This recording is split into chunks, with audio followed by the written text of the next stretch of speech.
हाँ, good morning बच्चों।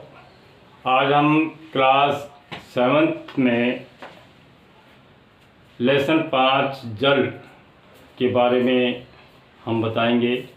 इससे पहले इसी लेसन में जल के बारे में बताया था कि जल का क्या महत्व होता है। जल हमारे जीवन का आधार है, जल का कोई दूसरा विकल्प नहीं है।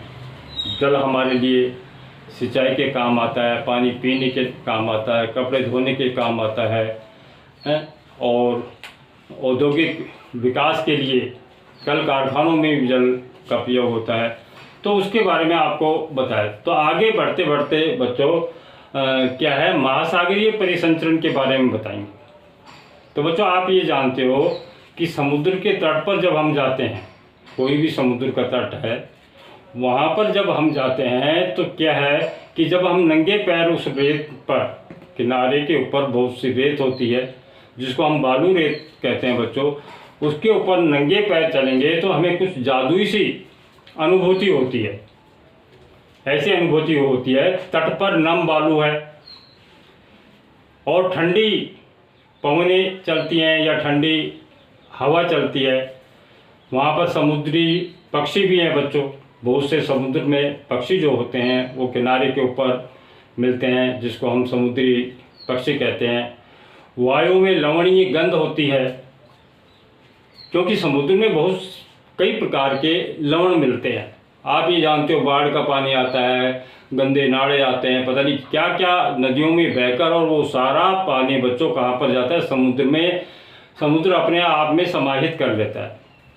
तो वायु में लवण की गंध जो है वो वहाँ पर आती रहती है। और इसके साथ ही वहाँ पर क्या है कि जो लहरें हैं, समुद्र में लहरें ऐसे ऐसे आती रहती हैं। तो ये लहरों को क्या है, जैसे लहरें कोई संगीत गा रही हैं, कोई गाना गा रही हैं, ये सभी चीज़ें क्या है हमको सम्मोहित करने वाला प्रतीत होता है। इसमें ही क्या है कि ताल और झील जो होती है, देखिए ताल का मतलब तालाब या झील जो होती है, उसका पानी एक जगह ठहरता रहता है। कभी आप एक पत्थर उठाइए और उस ताल या झील में ऐसे जोर से मारिए, आप वो झील में जाएगा या तालाब में जाएगा। तो जब जहाँ पर आप पत्थर मारोगे उस स्थान से चारों तरफ क्या है लहरें इस तरह से उठती उठती और वो किनारे तक पहुँच जाती है। तो ये आप करके देखना। तो ये जो सभी चीज़ें हैं, इसके विपरीत क्या है, महासागरीय जल जो होता है वो हमेशा गतिमान होता है, गति करता रहता है वो। देखिए समुद्र पे कभी के तट पर आप जाओगे तो बड़ी बड़ी तरंगे ऐसे आती आती आगे तक चली जाती हैं, फिर वापस चली जाती हैं। तो ये पानी गतिमान रहता है और ये कभी शांत नहीं होता है, कभी ये शांत नहीं होता है। आपने देखा होगा आजकल वो रामायण चल रही है, उसमें किस प्रकार से भगवान श्री राम श्रीलंका में जाते हैं, समुद्र के किनारे का भी दृश्य है, तो किस प्रकार से लहरें आती हैं। तो ये गति करता रहता है। महासागरों की ये जो गतियाँ हैं बच्चों, गतियों को इस प्रकार वर्गीकृत कर सकते हैं। जैसे क्या है कि तरंगे हैं, क्या है बच्चों, तरंगे, या इसके साथ ज्वार भाटा,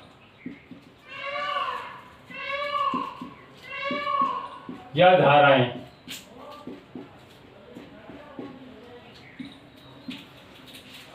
अब ये जानते हो कि बच्चों ये जो तरंगे हैं, महासागरीय सतह पर जब जल लगातार उठता रहता है और गिरता रहता है, उठता रहता है एवं गिरता रहता है, इसे क्या कहते हैं,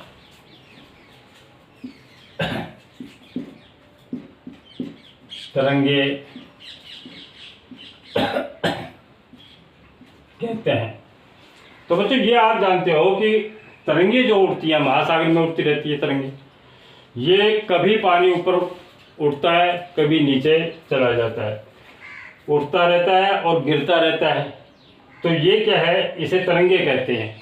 क्या कहते हैं, महासागरों में ऐसे तरंगे चलती रहती हैं, तो इसको तरंगे कहते हैं। ज्वार भाटा देखिए, इसको भी समझना बहुत जरूरी है। ज्वार भाटा, ज्वार का मतलब ये होता है पानी का ऊपर चढ़ना, पानी का ऊपर चढ़ना वो ज्वार होता है। और बच्चों भाटा क्या होता है, भाटा होता है नीचे गिरना पानी का कम हो जाना और पानी का ऐसे बढ़ना।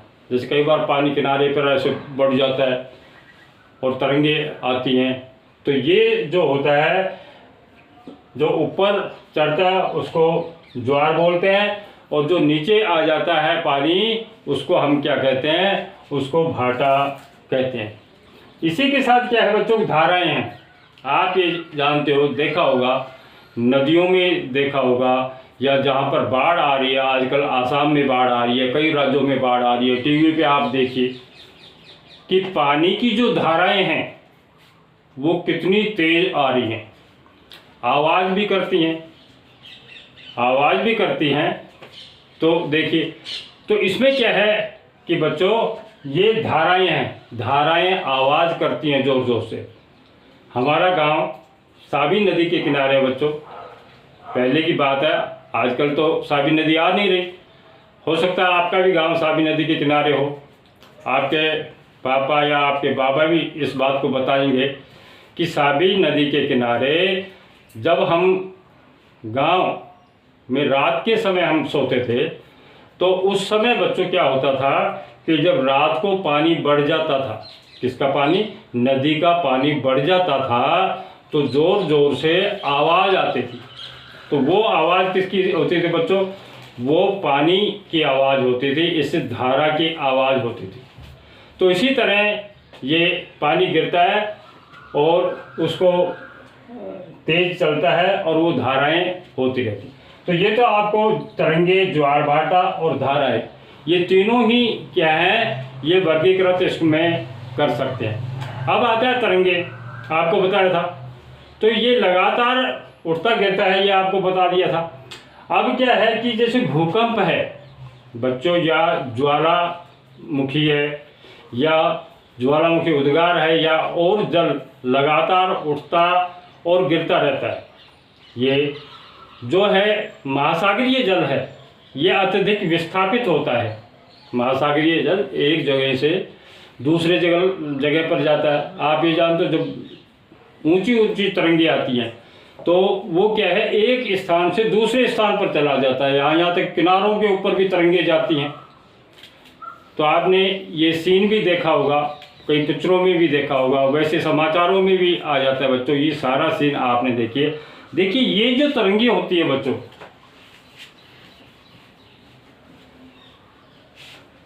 इन तरंगों से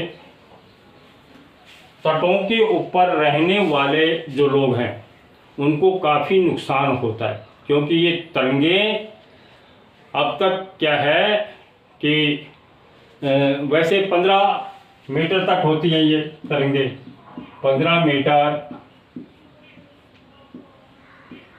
तक तरंगे आती हैं और इनसे नुकसान भी होता है बच्चों। आप ये जानते हो कि ये तरंगे आती हैं और इनसे नुकसान भी होता है। तो ये देखिए, ये जो तरंगे हैं 15 मीटर ऊंची तक ऊपर तक उठती रहती है। तो इस तरह से ये जो तरंगे हैं ऊपर जब उठती हैं तो इसके साथ ही क्या है कि ये जो तरंगे हैं, अब तक जो तरंगे हैं 150 मीटर तक, कितना बच्चों, 150 मीटर तक ये तरंगे